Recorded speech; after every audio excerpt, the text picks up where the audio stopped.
नमस्कार मंडळी, स्वागत आहे तुमचं आमच्या चॅनलमध्ये। आवाज महामुंबईचा, शोध बातमीचा, कौल मनाचा। चला तर मग आमचे चॅनल लाईक करा, शेअर करा आणि सबस्क्राइब करा। धन्यवाद।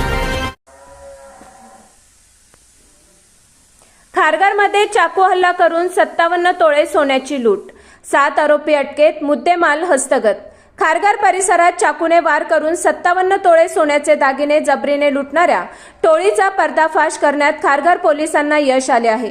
या प्रकरणी 7 आरोपींना अटक करण्यात आली असून चोरीस गेलेले सोन्याचे दागिने, गुन्ह्यात वापरलेली शस्त्रे तसेच वाहन हस्तगत करण्यात आली आहेत।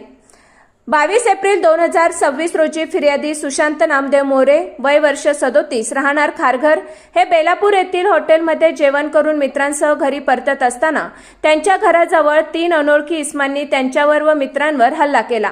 झटापटी दरम्यान फिर्यादीच्या हातावर चाकूने वार करून त्याच्या चालकाकडील 57 तोळे सोन्याचे दागिने असलेली पिशवी लुटून आरोपी फरार झाले होते। या प्रकरणी खारघर पोलीस ठाण्यात गुन्हा दाखल झाल्यानंतर सहाय्यक पोलीस आयुक्त विक्रम कदम यांच्या मार्गदर्शनाखाली 4 विशेष तपास पथकांची नेमणूक करण्यात आली।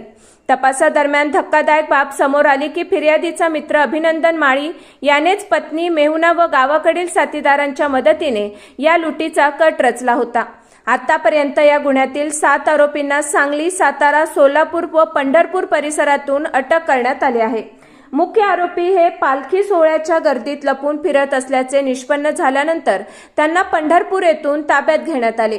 आरोपीकडून लुटलेले 57 तोळे सोन्याचे दागिने, चाकू तसेच मारुती स्विफ्ट कार व रायडर मोटरसायकल जप्त करण्यात आली आहे।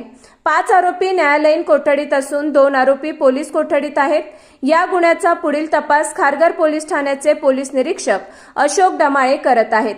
आवाज महामुंबईचा चॅनेलसाठी संजय कदम, खारघर।